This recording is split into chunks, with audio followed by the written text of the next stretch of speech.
Srimad is divine grace. Bhai Charnadavinda Bhakti Vedanta Swami Srila Prabhupada Ki Jai. Dham Vishnupad Paramahamsa Parivrajaka Acharya Stotar Stada Srimad is divine grace. Srila Bhakti Siddhanta Saraswati Goswami Maharaj Prabhupada Ki Jai. Granthara Srimad Bhagavatam Ki Jai. Nita Gaur Premanande. All glories to the assembled devotees. All glories to the assembled devotees. All glories to the assembled devotees. All glories to Sri Sri Guru, Sri Gauranga. All glories to Srila Prabhupada. Hare Krishna, everybody. Just a fair warning to be very careful when you walk by Tulsi. People bump her. She goes back and forth. So she's very special. Prabhupada one time saw someone bump into Tulsi and Prabhupada said, someone did, but I'm not going to name him. It was just, maybe turn her so that the part of her that's facing out is facing in. I have to be very careful to place Tulsi in such a way that not in the past. Yeah. So, yeah, Tulsi's a very special devotee. No, Rally did. It's the first day, so I'm trying to take it easy on her first day. No, someone else did something to Tulsi this morning. And I'm very sensitive about Tulsi because I took care of her for a year, and so shaking, and a bunch of leaves fell out.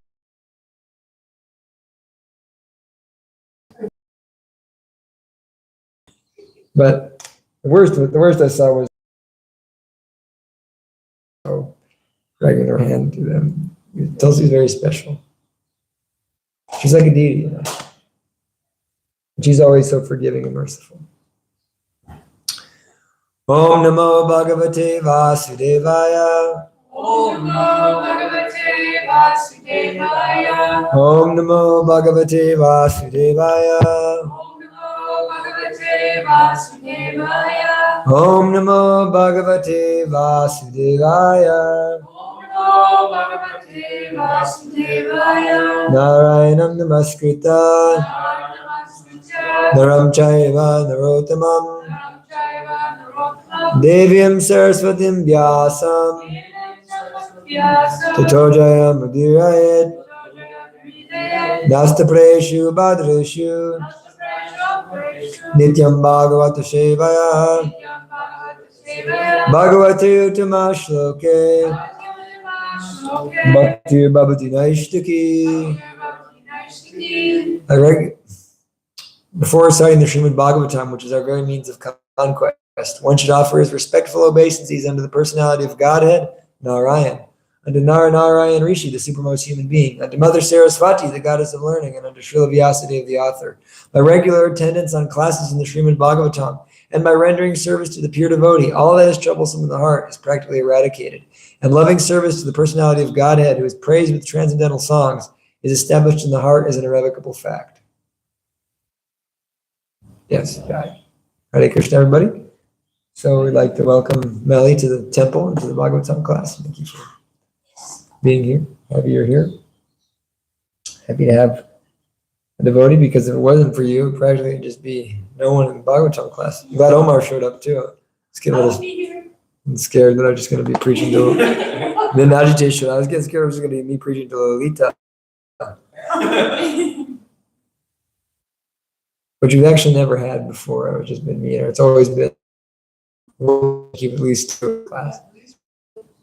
But the boys, and so, and then the 2 kids.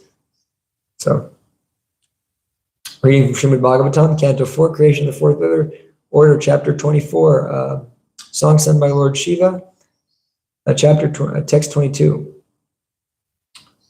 Mata Brahmara Sauvarya Sauswarya Mata Brahmara Sauswarya Histaroma Latangripan Padma Kosha Rajo Dikshu Vikshipat Pavanos Taswam Pavanos Savam Mata Brahma Sauswarya Vistaroma Lata Gripam Padma Kosha Rajo Dikshu Vikshipat Pavanot Savam Mata Brahmarya Sauswarya Histaroma Lata Gripam Padma Kosha Rajo Dikshu Vikshipat Pavanot Savam Mata Brahmarya Sauswarya Histaroma Latan Gripam Padma Kosha Rajo Dikshu Vikshipat Pavanat Savam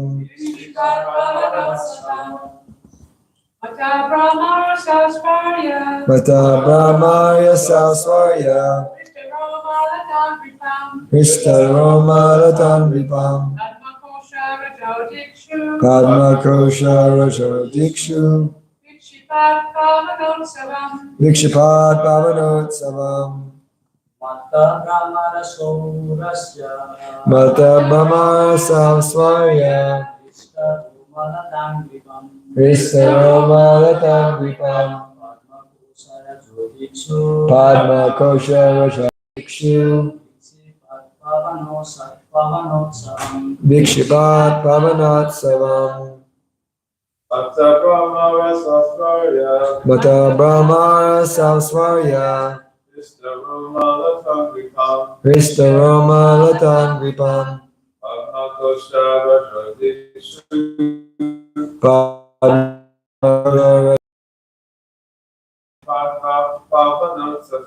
Vikshipat audience away.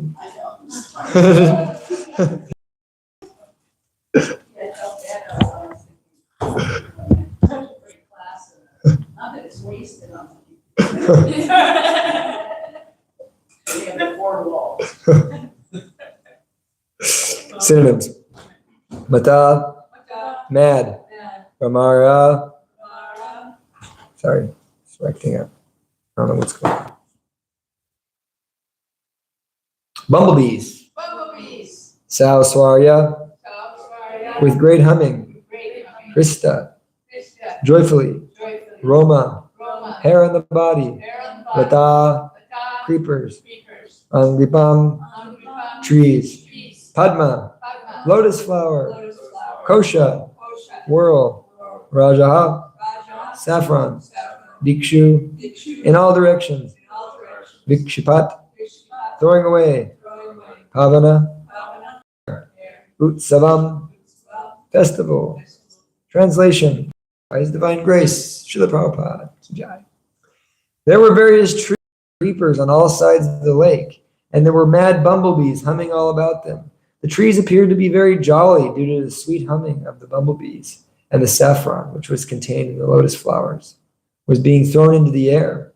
These all created such an atmosphere that it appeared as though a festival were taking place there. Please repeat. There were various trees and creepers There were various trees and creepers on all sides of the lake, on all sides of the lake, and there were mad them. humming all about them. The trees appeared to be very jolly To be very jolly, due to the sweet humming of the bumblebees. due to Saffron, the saffron, which was contained in the lotus flowers, which was contained in the lotus flower, was being thrown into the air. was being thrown into the air. These all created such an atmosphere These all created such an atmosphere that it appeared as though a festival were taking place there. that it appeared as though a festival were taking place there. Purport. Trees and creepers are also different types. Come upon trees and creepers to collect honey. Certainly such plants become very happy. On such an occasion, the wind blows. On such an occasion, the wind also takes advantage of the situation by throwing pollen or saffron contained in the lotus flowers. All of this combines with the sweet vibration created by the swans and the calm of the water. The Pracheta is considered such a place to be like a continuous festival. From this description, it appears that the Prachetas reached Shivaloka, which is supposed to be situated near the Om Jnana Tamarandhyasya Gyananjana Shalakaya Chakshur Militam Jena Tasmai Sri Gurue Namah Shri Chaitanya Manobhistam Stapitam Yena Bhutale Swayam Rupa Kadamayam Dadati Swapadantikam Vandeyam Shri Guru Shri Yuta Padakamalam Shri Gurun Vaishnavamscha Shri Rupam Shagajatam Sagana Raghunathan Vitam Tam Sajivam Sadvaitam Savadutam Parijana Sahitam Krishna Chaitanya Devam Shri Radha Krishna Padan Sagana Lalita Shri Vishakan Vitamscha Hey Krishna Karuna Sindho Dinabandhu Jagatpate Gopesha Gopika Kanta Radha Kanta Namostate Tapta Kanchana Gaurangi Radhe Vrindavanishvari Vishubhana Shruti Devi Pranamami Hari Priye Namaste Girirajaya Shri Govardhana Namane Shesha Klesha Nashaya Parmananda Daine Vancha Kaltarobhischa Kripa Sindhu Bhyevacha Patitanam Pavanebhyo Vaishnavebhyo Namo Jaya Shri Krishna Chaitanya Prabhu Nityananda Shri Advaita Gadadhar Srivas Adi Gaura Bhakta Vrinda Hare Krishna Krishna Krishna Hare Hare Hare Rama Rama Rama Hare Hare Krishna Krishna.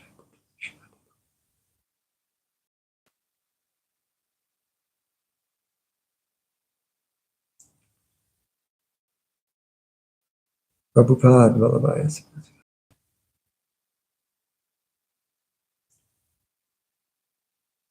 So, continue with the description of the lake and area where the Prachetas began to perform their austerities. And continuing in the line of Dhiro's talk yesterday about the power of association. Because most of the time when we think of association, we generally think of people. But there's also places. Places also affect our consciousness. Purusha prakriti stohi, bhakte prakriti jangunam, karnam gunasango syat, syadasad yoni janmashu. That the living entities in the material world, Purusha prakriti stohi, that are situated in this prakriti, this material world, bhakte prakriti jangunan. So bhakte means to enjoy. Bhakte prakriti means material nature. Jangunan, jan means born, and guna means modes. So living entities situated in this material world are enjoying various pleasures based on or born from the modes of material nature. Why is that? Karna, because karna, guna, sangosya, because there's sangha with these certain gunas. And therefore, sad asad yoni janmashu. They have to take births in various yonis, both sad and asad. So that means both good and evil. So this is the process of repeated birth, death, old age, and disease, which we want to avoid. So we're accepting a certain based on whatever mode we're in, no matter what, unless we're situated on the platform of transcendence, we're going to have to accept a certain type of enjoyment based on what mode we're in. So people in the mode of goodness enjoy in a certain consciousness, and people in the mode of passion enjoy in a certain consciousness. Karanam gunasango sadasad yoni janmashu, because they're associating with that mode.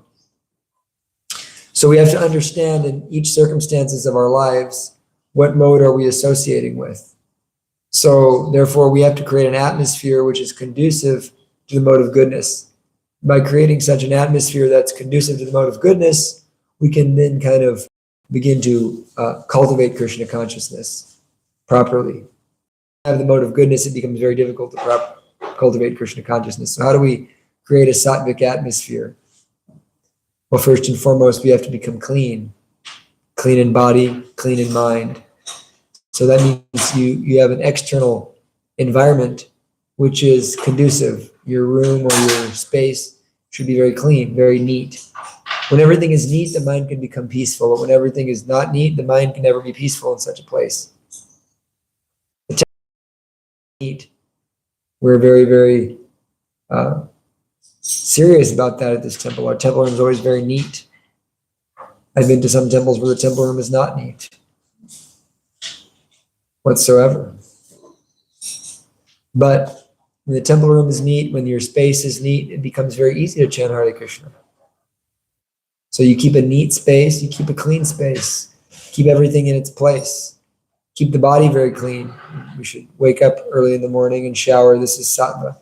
We take a bath early in the morning. We cleanse ourselves and rise before the sun to chant and to do various devotional activities. By doing that, the mind naturally begins to situate itself in the mode of goodness.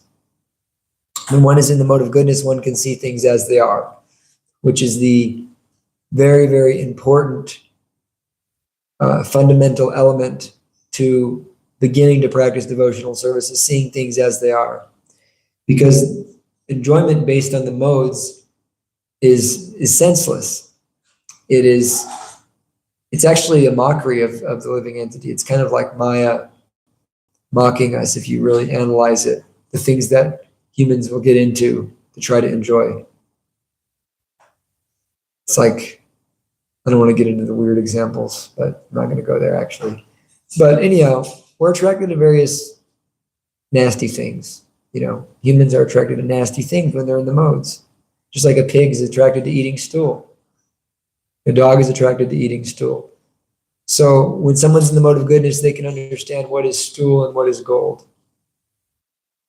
They can understand what is what and understand things in their proper place. So someone in the mode of goodness doesn't like to hear like cuss words. It's a good example. A very easy to understand example, you know, because these have a terrible energy. It's terribly lowering to the consciousness. So it's like painful for someone in the mode of goodness to kind of, like our friend the other night who was like the Vaishnava, we called him the cussing asura. It was like, you know, explosion of foul language. But yeah, it's very, very unconducive to the atmosphere of Krishna consciousness. Everything we say affects us. So when we put that out there, we're in a certain mode of nature. Someone in the mode of goodness can understand that intoxication is deeply damaging, and they see it for what it is. It is toxin that is affecting my mind and changing my clarity of consciousness, affecting my ability to perceive things in a proper way. And therefore, someone in the mode of goodness avoids intoxication. Someone in the mode of goodness sees meat as carcass. Once she was going to visit some of her friends in Washington, and she was staying with one friend, and they were meat eaters, and she was vegetarian, and she was 8 years old. And the mom really hated the fact that she was a vegetarian and was really trying to like make her not be a vegetarian, even though she'd been vegetarian since she was 8 and she was like 20 at this time. So she's like, no. And then she said, so why don't you eat me? So finally she said, I don't want to put carcass in my body, rotting carcass in my body. And the lady was so offended by that, the lady actually bought her a ticket and sent her back to Arizona. Too much to have to hear the truth that your steak and your burger is rotting carcass. So, like Padmanabhan Prabhu says, you put crematorium. You are crematorium. So, no, we don't want to be a walking crematorium, but someone in the mode of goodness can understand that this is, roadkill. It's like, it's worse actually, it's been dead for weeks. And it's been frozen. It's really, really horrendous. But someone in the mode of passion can't see that. Someone in the mode of goodness can see things as they are, and they can enjoy things. Like there's so many things that they exist, and there's some enjoyment in all of them. But someone in the mode of goodness sees it for what it is. There's some pleasure there, but it's temporal. And, like they can appreciate good prasadam, they can appreciate, raising their families and having a family and going through that whole circumstance. They can appreciate everything for what it is, but that's not the all in all. They also see all the miseries that come along with that. So someone in the mode of goodness is perceived as they are, because Krishna explains that each gate of the body is illuminated by knowledge. The 9 gates are illuminated by knowledge. So therefore, we're cultivating mode of goodness by associating with the mode of goodness. This is very important. If we want to actually cultivate mode of goodness, we have to associate with it. Therefore, you surround yourself with sattvic people. You surround yourself in an atmosphere that's sattvic. You can create a sattvic atmosphere within even First Avenue. Believe it or not, we're doing it. How do we create that sattvic atmosphere? We worship Krishna. We're taking vegetarian food. We don't allow intoxication. Right? It creates such an atmosphere. Yeah, when the asuras and those who are deeply in the mode of ignorance come in, we have to send them on their way. Passion. So associate with the proper mode of nature. You have to, and you will stay in that trajectory by your association. So this natural environment is very, very conducive to spiritual life, and it's something we don't get to have access to. But having a natural environment, trees, birds, water birds especially, these are sattvic birds, and being in that atmosphere is very, very conducive to spiritual life. But they're transcendental to the modes. How is it that we are living in the city yet we're practicing the highest type of spirituality? Because Krishna consciousness is beyond the mode of goodness. Mam chalyovya vicharena bhakti yogena sevate sagunan samatit yaitan brahma bhuyaya kalpate. That one who is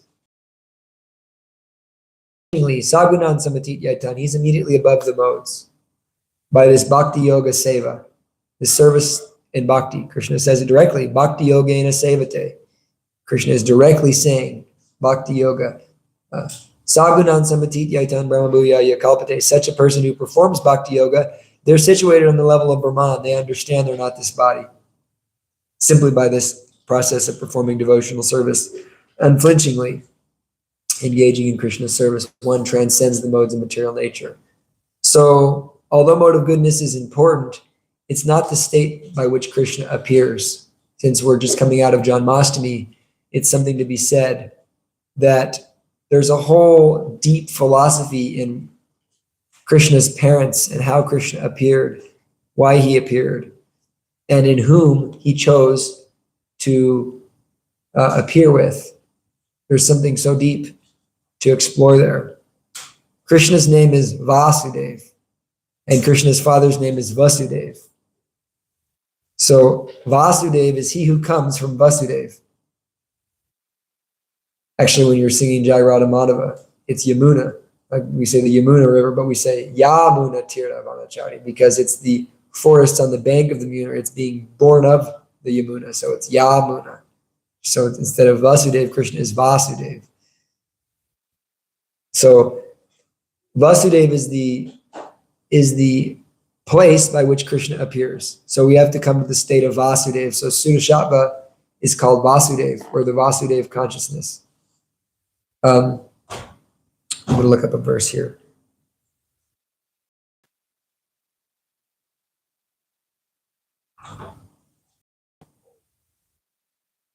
Wish I had my shloka book.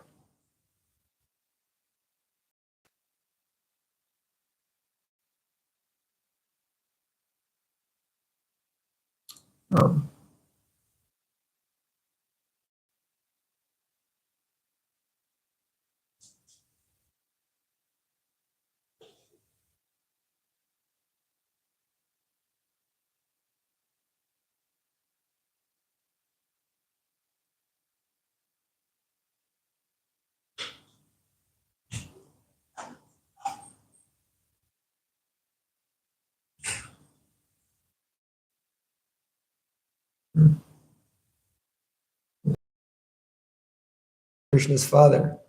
He's the, and so from that state of pure goodness,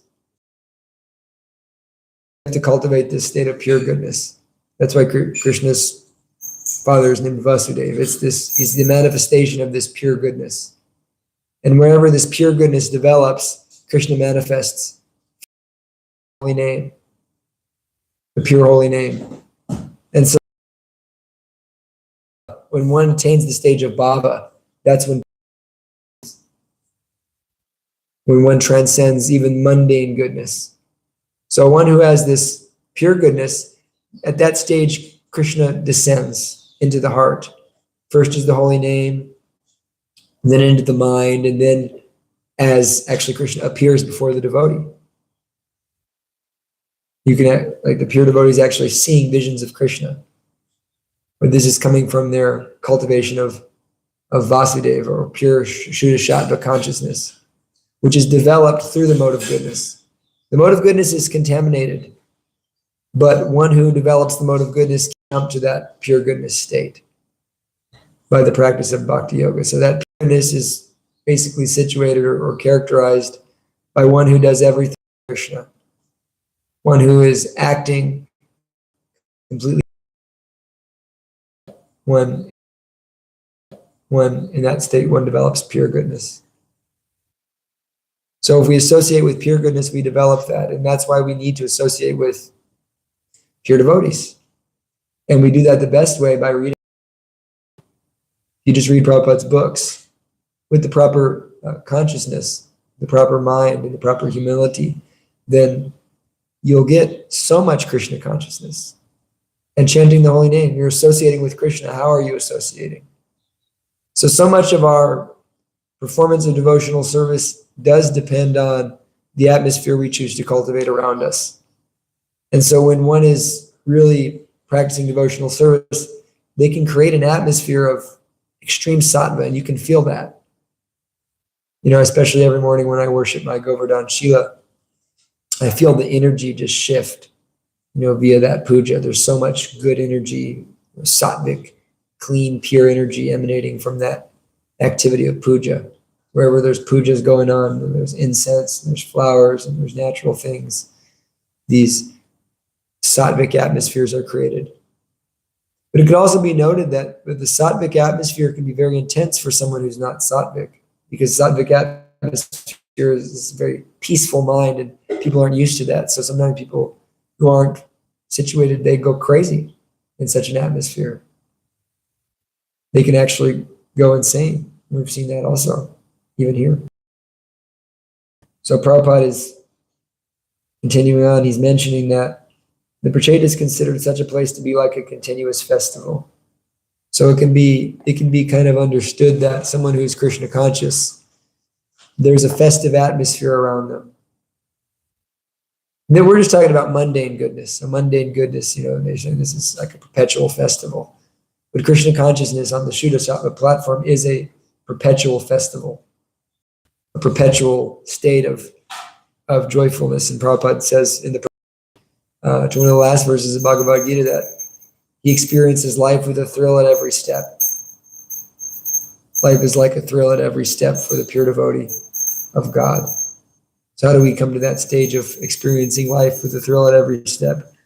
We become Krishna conscious. And why is it a festival? Why is Krishna consciousness so festive? Because Krishna is ever new. He's ever beautiful. And when we are associating with Krishna, when we're seeing Krishna's reality, then we experience an ever new state of bliss. He's the hippest thing going on right now. And he's the oldest thing simultaneously. So we have to develop this internal state of being that is sattvic. So it goes, very deep. How do we associate with the modes, understanding what the modes are, and really cultivating an atmosphere that is helping us in Krishna consciousness. Of association with someone in the mode of ignorance will affect beyond that or above that, then we're fools. We're foolish.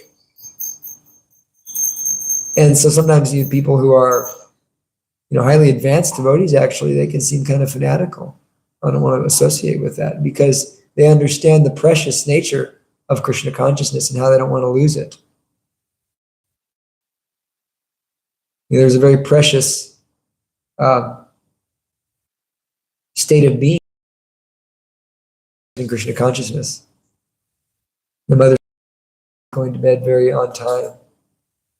Why? Because the precious nature of chanting our japa early in the morning. We have to, it's very important to maintaining this state of no misery, which is the mode of goodness is, mitigating so many miseries.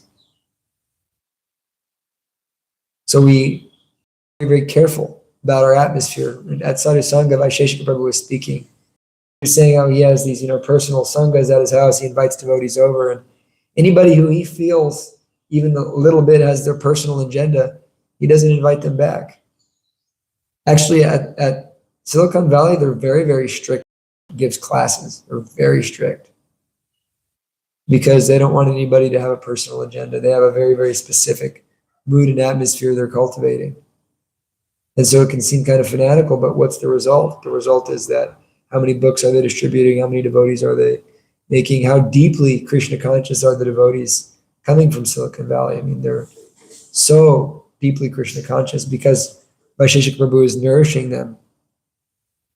And he's cultivating the proper atmosphere. So we have to also work to cultivate the proper atmosphere. When something is in the modes, you fix it. You don't ignore problems and challenges, you fix them. That's mode of goodness. You maintain very nicely. So we have to also kind of come to that stage of proper association, proper maintenance. Things they don't teach you in college. When you leave home, mom and dad were doing everything for you. Maybe, maybe not. So then you go, now you're out on your own, you have no idea how to take care of yourself. So you don't. I do whatever I want, not trying to be clean. Consciousness, then all of a sudden they're humble and they really want to learn from the devotees. They learn everything about life from the devotees. Prabhupada taught us everything, how to be clean, how to clean your body properly, how to worship God, how to interact with others, how to eat properly, how to cook properly. What is real valuable information? What is the real value of your degree? You have a degree. Take care of yourself. You can't even be happy.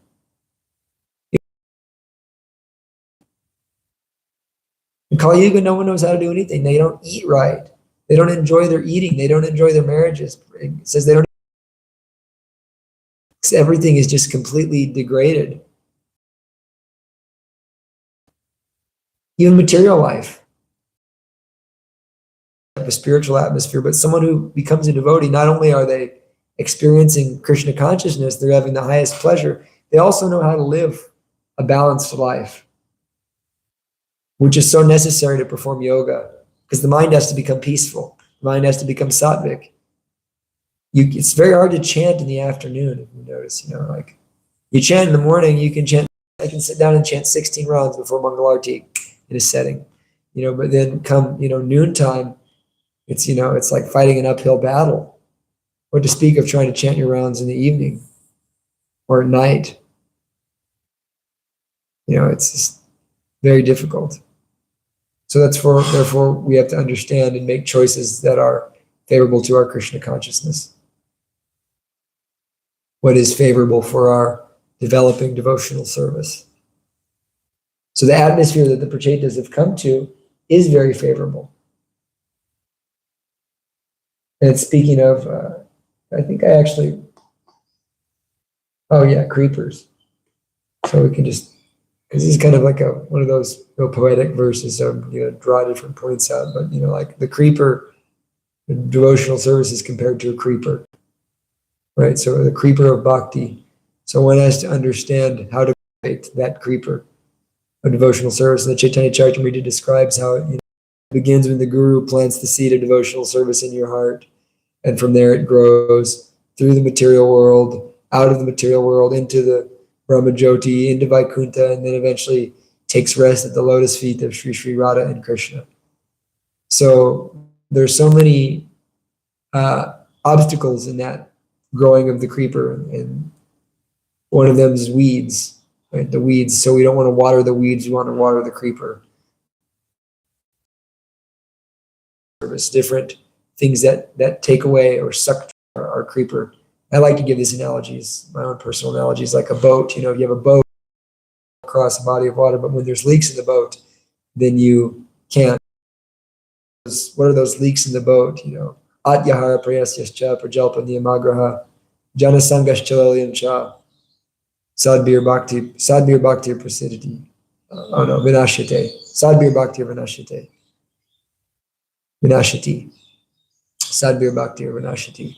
So atyahara, overeating.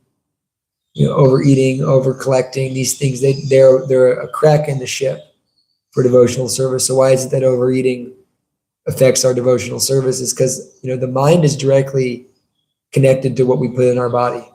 We'll just speak of eating meats and eating things that are not prasadam. There's going to be some effect, but when you eat food that is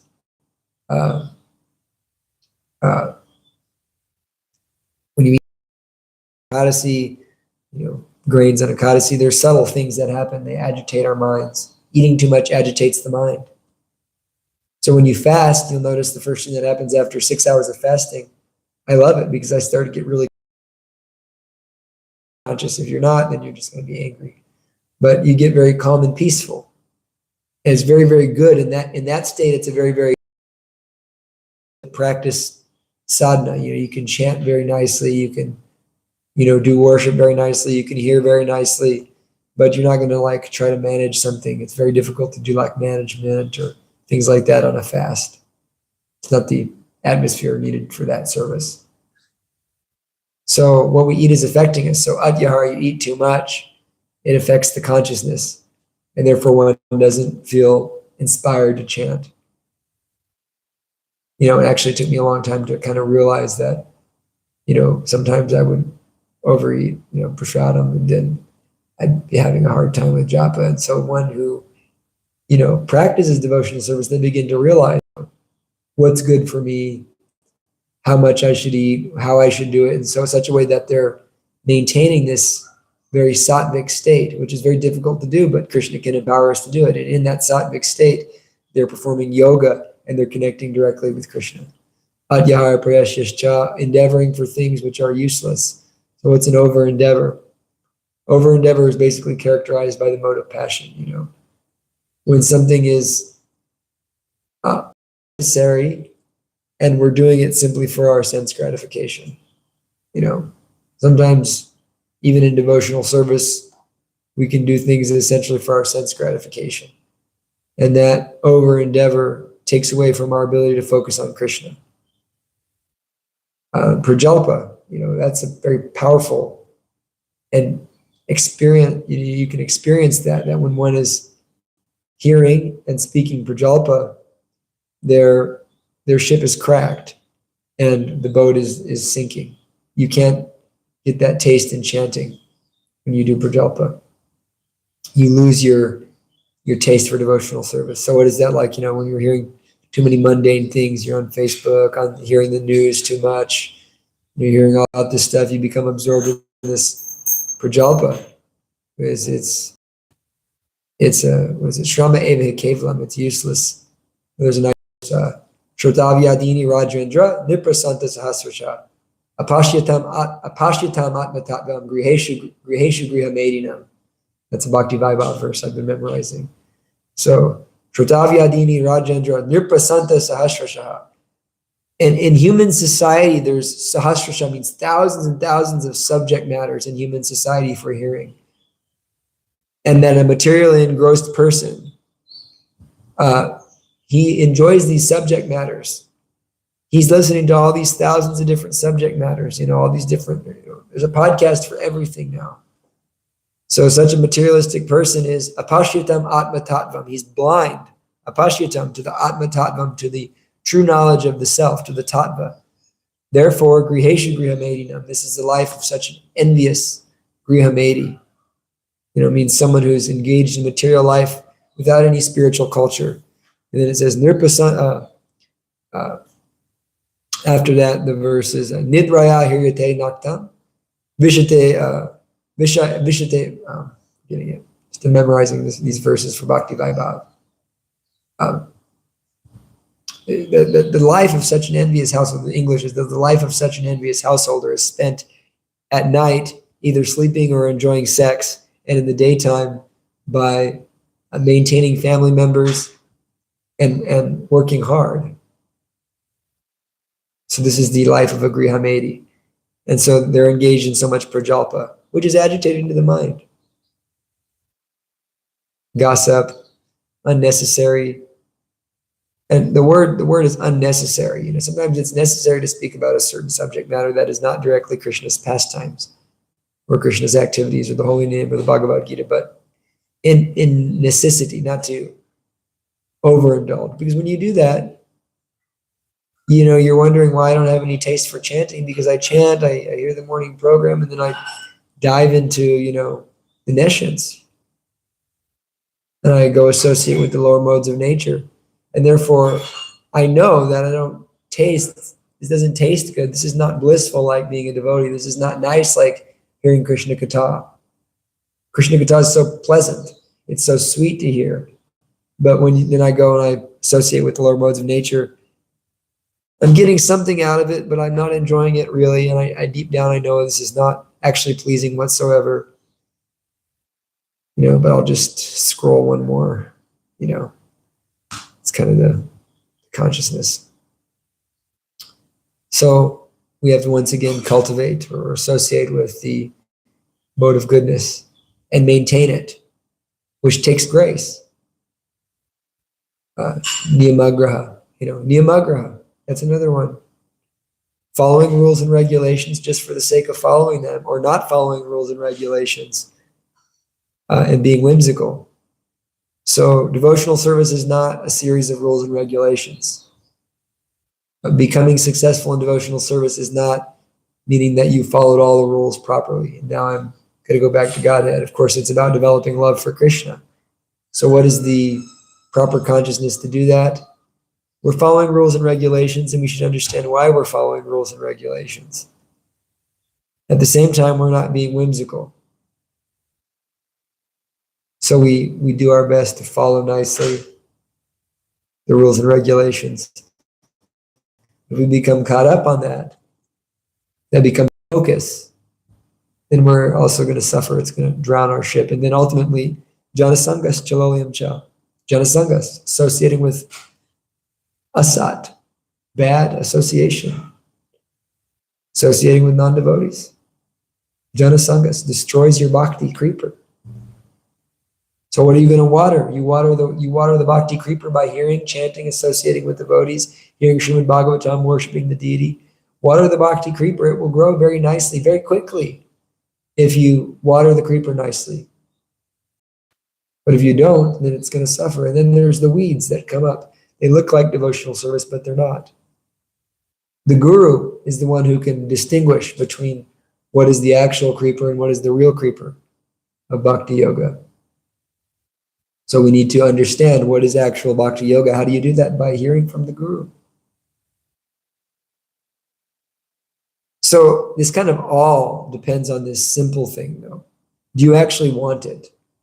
When you really analyze it. If you want it, you're going to go through the process nicely. But if you don't want it, then you'll be okay. You'll be satisfied with, karma mishra bhakti at best. Mishra bhakti karma at worst.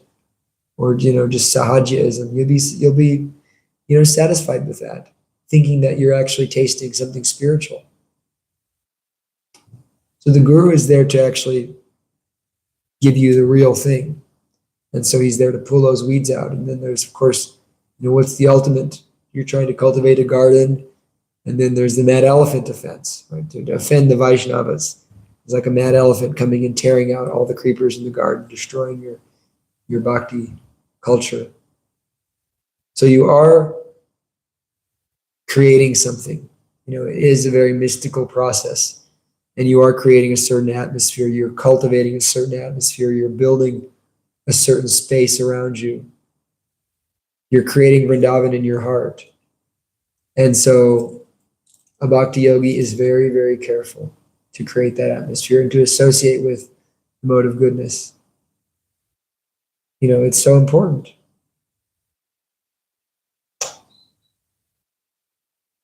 And,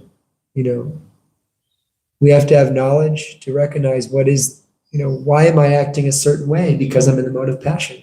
I don't want to associate with the mode of goodness, Prabhu, because if I do that, I'm going to have to, people aren't going to like me the way they like me now. Well, that's because you're in the mode of passion.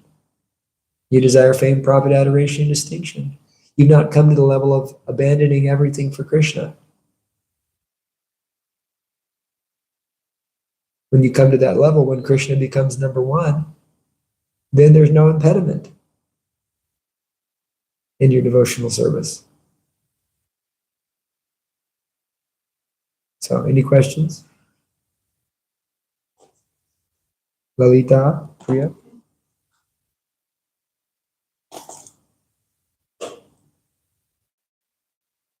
Talking about Vasudev and Vasudev. Yeah. So let me just be sure. So the difference there is one's a short A, one's a long A. Yeah. And then Vasudev is Krishna's father, and Vasudev is Krishna. Yes. And then Vyasadeva is the literary incarnation of Krishna, or is Yes. it? Okay, just making sure. Got it all right.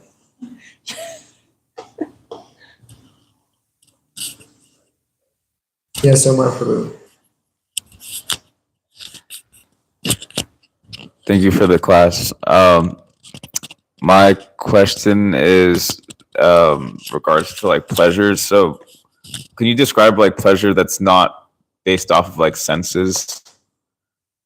Or is it Krishna conscious pleasure is you're getting pleasure from your senses, but the senses are just being engaged in Krishna related activities? Well, both. There is pleasure from Krishna related activities, but it's not, What's pleasure that isn't sensory? Because whenever I think of pleasure, I imagine an experience. It's a state of being, being in a state of pleasure, which seems sensory. So I have to understand that there's consciousness, which is perceiving, and then there's consciousness perceiving the senses. Pleasure from the senses is coming from the tongue, the eyes, the nose, the ears,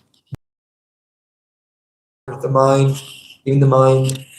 The mind is pleased by certain things, especially when the mind is sick, when some people get pleasure out of hurting someone. Why is that joyful for some people? That's mental pleasure. But spiritual pleasure is beyond the mind and the senses. It's perceivable. I mean, you're experiencing it.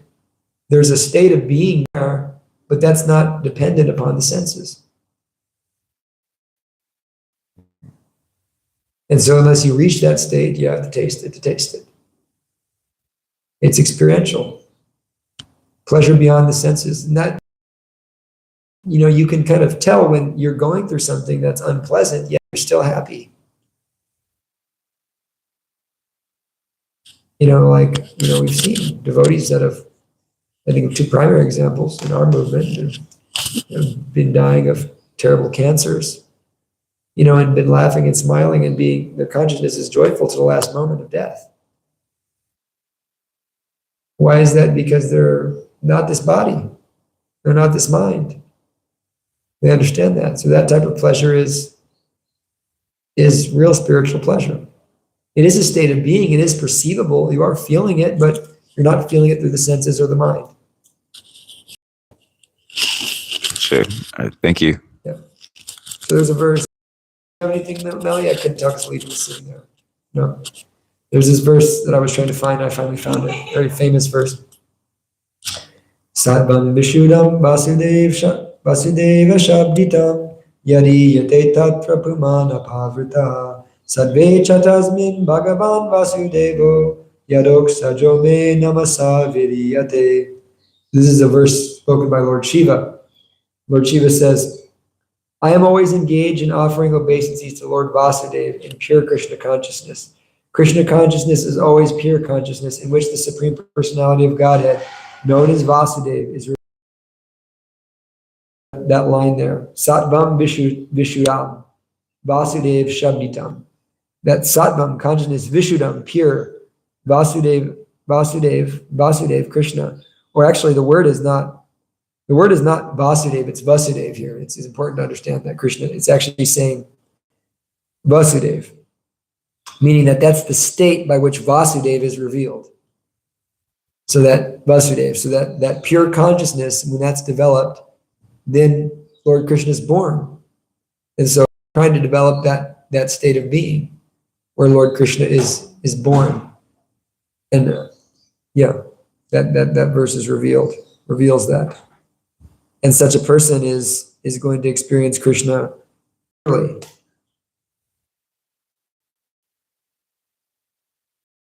And then he says, Sattve Chasmin Bhagavan Vasudevo. They clarify, which is the name of Krishna's father.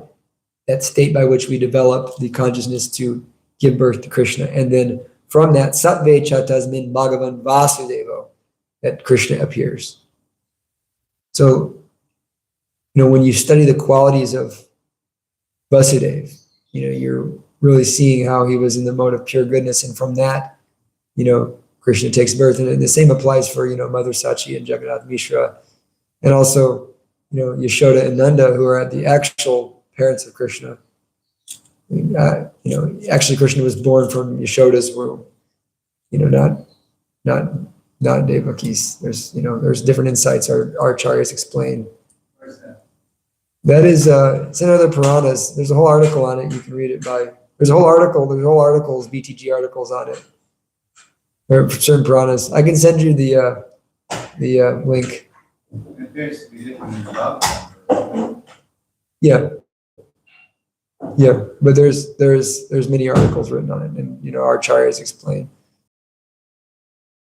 Krishna appeared from Deva, from Mother Yashoda, but then there was like a transference going on, different transferences that took place.